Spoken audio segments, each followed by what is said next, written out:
बका से मेरी शादी हो रही थी। कदम जमीं पर ना टिकते थे। नखवत भरी तो पहले ही थी, अच्छी किस्मत ने रही सही कसर पूरी कर दी। अब कदम जमीं पर ना टिकते थे कि जिसे चाहा वही मेरा शरीके जिंदगी हो गया।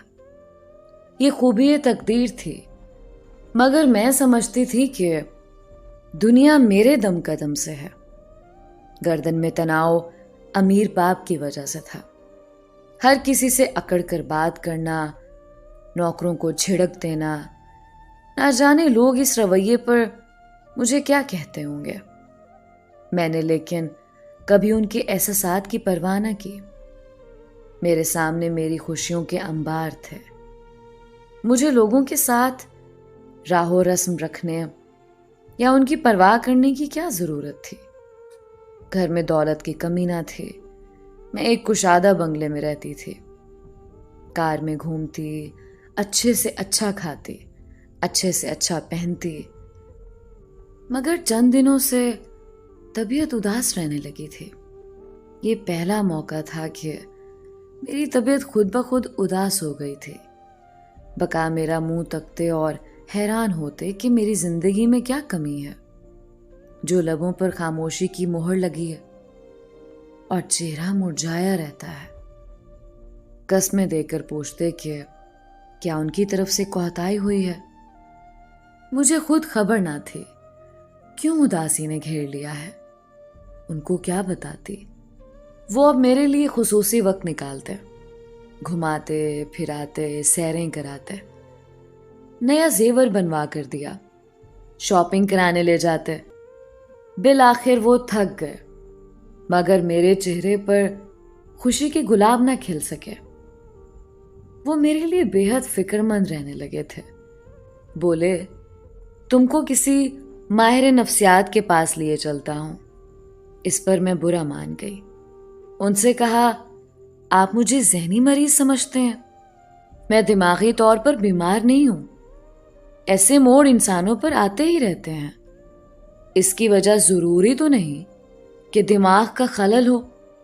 बाज दफा इंसान की छठी हिस्स आने वाले दिनों में किसी मुश्किल या मुसीबत की पेशगोई साबित होती, तभी पहले से इंसान अफसुर्दा रहने लगता है। मेरी बातों पर वो हंस पड़े। कहने लगे, बड़ी फिलॉसफर हो गई हो, सूफी तो नहीं बन गई? या तुम्हारी रूह मुस्तकबिल में भी सफर करने लगी है? खुदा की बंदी, ये सब तुम्हारे जहन की इख्तरा है, ऐसा कुछ नहीं है।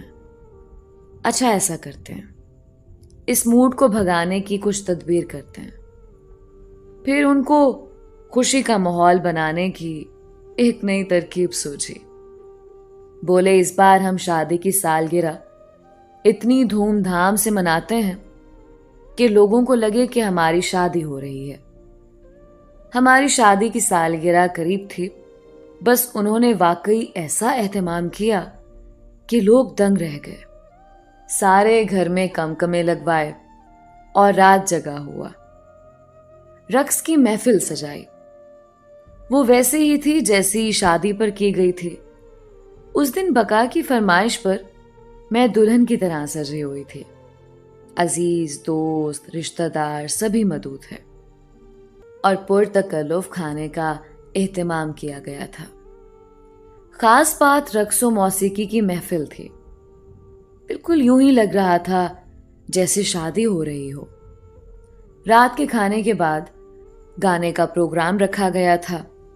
गायिका दरमियान में बैठी हुई थी और हाल में मेहमान चारों तरफ सोफों और कुर्सियों पर विराजमान थे। कुछ शौकीन मिजाज कालीन पर ही जमकर बैठ गए और सभी हमातन गोश हो गए। हारमोनियम और दीगर आलात मौसीकी के साथ अपना फन पेश करने वाली एक उधेड़ उम्र की औरत थी और 2 लड़कियां थीं जो उस औरत को आपा कह रही थीं। लड़कियां काफी खूबसूरत थीं। एक की उम्र 19 और दूसरी की 17 बरस होगी। उनको गाना तो बराए नाम आता था, मगर रक्स में माहिर थीं। पहले बड़ी लड़की ने गाना सुनाया, फिर छोटी ने गजल गाई। اس کے بعد کچھ مہمانوں کی طرف سے رقص کی فرمائش ہونے لگی. گوری گوری حسین دوشیزائیں، اوپر سے زرق برق لباس. یہ کلاسیکی رقص اور لوک ناچ کی ماہر تھیں. جب بڑی رقص کرتے کرتے پسینہ پسینہ ہو گئی تو اس کی جگہ چھوٹی نے سنبھال لی.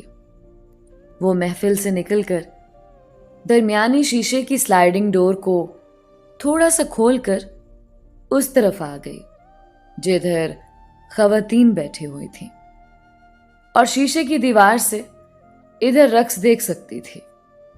میں نے اسے آتے دیکھا تو مہمان خواتین کے درمیان سے اٹھ کر دروازے پر پہنچی اور پوچھا، تمہیں کیا چاہیے؟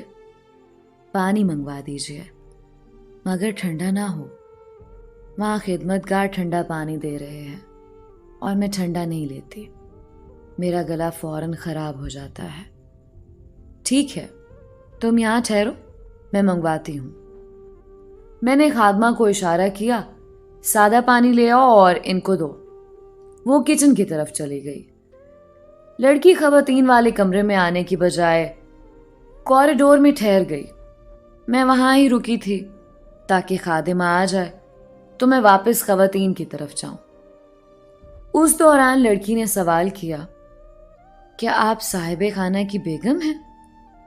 ہاں، اس کے علاوہ کوئی اور تو نظر نہیں آ رہی ہوں. وہ جھینپ گئی مگر فطرت سے باتونی تھی. جھٹ سے دوسرا سوال پوچھ لیا، آپ کے شوہر کیا کرتے ہیں؟ مجھے غصہ آ گیا. تمہیں اس سے کیا؟ تم بس اپنے کام سے کام رکھو. میں نے تو بس یوں ہی پوچھ لیا. آپ برا مان گئیں. اتنے میں خادمہ پانی لے آئی. وہ گٹا گٹ پی گئی. اس کے باوجود اس کے ماتھے پر پسینہ آ رہا تھا. اس کو توقع نہ تھی کہ گھر کی مالکہ اتنی بد مزاج ہوگی. وہ جھنجھلاتی ہوئی چلی گئی. میں سمجھ گئی کہ میرے پرغرور لہجے سے اس کے دل کو ٹھیس لگی ہے. اس کے بعد میں نے گلاس کی دیوار سے دیکھا کہ تمام وقت اس کی نگاہیں صاحب خانہ پر ہی رہیں اور اس پر نوٹوں کی برسات ہوتی رہی. لیکن وہ خاص التفات میرے بقا سے ہی برت رہی تھی. آنکھوں ہی آنکھوں میں نہ جانے کون سے برقی پیغامات ہو رہے تھے کہ بقا کا چہرہ بھی اس کی نگاہوں کے التفات سے گلنار ہوا جاتا تھا. سوچا بھری محفل میں ایک رقاصہ کے التفات سے ان کے چہرے پر ایسا رد عمل ہو رہا ہے اور اس ناچنے والی نے تو صاحب خانہ کو التفات بھری نظروں سے تاکنا ہی ہے کیونکہ ان سے ڈھیر سارے پیسے جو بٹورنے ہیں. گمان بھی نہ تھا کہ مجھ کو خوش کرنے کے لیے اتنے اہتمام سے سجائی گئی محفل اس رات میں میری زندگی کی بازی بھی پلٹ سکتی ہے.